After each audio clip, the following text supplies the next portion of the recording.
Hi, how's it? I'm still laughing from the last video that I did, because like literally I just found myself in Botswana in this dream, and I'm like, eh, now for me to get to like the dude in the US, right? Go check out the previous part to gauge your bearings.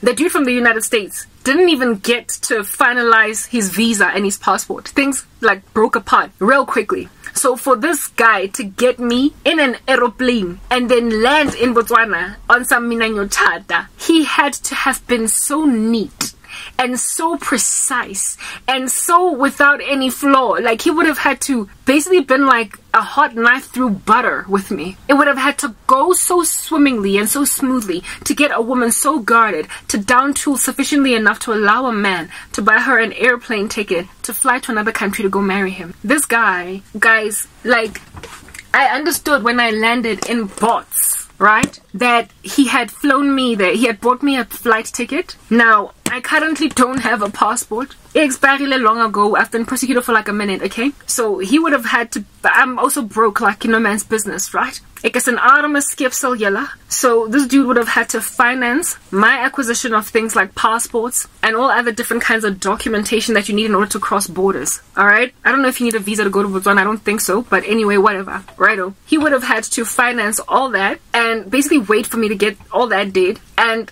whatever process is involved in bringing a woman into your land so as to marry her, so she's going to permanently stay there. She's not just visiting for a bit, for a brief second. He would have had to go through all that admin, all that red tape, whatever Botswana requires, whatever South Africa requires for that to be made possible. He would have had to, I guess, do a means test that would prove to the Botswana government that you're bringing a person into a country that you're gonna truly take care of, and this thing is legit. It's not like some shika shit. Like, all that red tape would have had to be endured before I could land in Botswana now officially as one that's going to go marry a man. Because when I landed there, I was going to marry. Like, I was just, the thing was done, it was sealed, and like I said, you need a passport and many other things to get into another country. So all that was done for me. And I understood that this dude is the one that financed all of that. He paid for everything to happen to bring me over.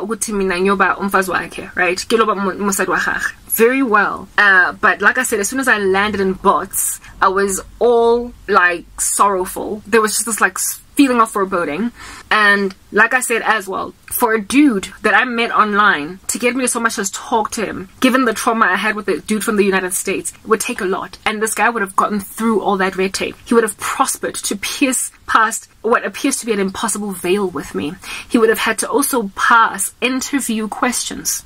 Like questions about his marital status, if he's ever been married, if he's ever had kids, if he's ever, you know what I mean? And right now, after what happened with that man from the United States of America, and that dude, by the way, America, I told you guys already, guys, I that guy, but I was about to accommodate the worst prospect for me. He was married twice before, and he had, I think, 2 kids, at least those who he was happy to declare to me as his. He did not make sense at all. And biblically, I've always been very convicted of that scripture that says that if your spouse, your former wife, is still alive roaming these streets, you can't be married, otherwise it's adultery. Yet I was willing to accommodate this with this guy.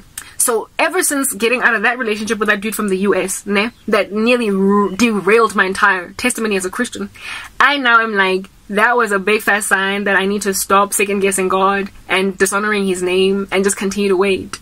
So what I asked God for when I was 26 years old for a husband, I will wait for it now at 38. So no more compromise. So this dude would have to get past the fact that I asked the Lord at the age of 26 for a man that's never been married, that doesn't have any children, that doesn't have all that baggage, and that basically waited on the Lord for a wife. And I came along.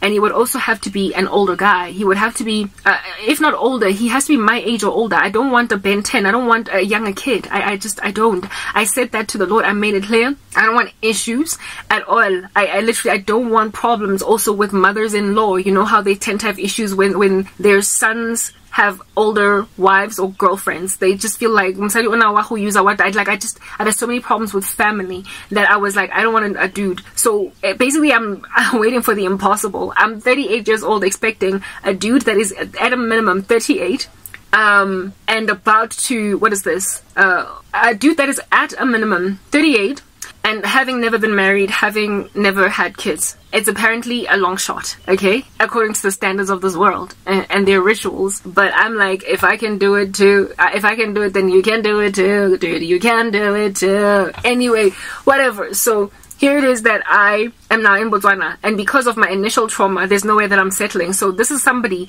that had good enough statistics for me to be happy to get out of this mukuku in South Africa and literally move to Botswana.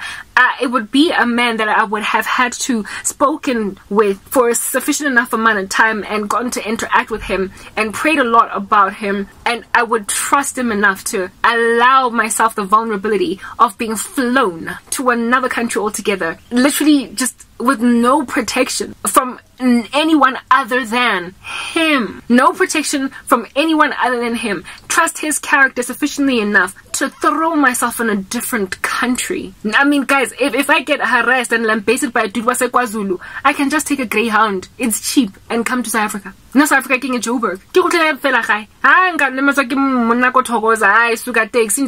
I'm back. Crash up, I'll use my car. Can't take my car to Botswana. Well, I could actually drive my car, but in that dream, I flew. But you can't just like decide, I want to go home from Botswana. You can't just be like, you know what, I'm sick and tired at a dinner, throw your toys out the cot and just get in your car and drive back to Rodiport from Sandton. Like, if your boyfriend stays in Thokoza or in Spruitview, you can't just be like, you know what, I'm fed up with you, get in your car and go back to like Soweto, Kopimville. Like, it's Botswana and South Africa. You understand what I'm saying? So for me to allow myself to get there despite all of these insecurities that I have about men, despite all of this red tape, despite all of the trauma I have endured from men, for me to down that guard would have taken quite the spectacular show of honor on the part of this man. He would have had to display himself as a man above reproach in the worst way, and it would have had to be so believable that I would even board a flight out of South Africa. I think it's Gaborone, guys. I said, maybe I believe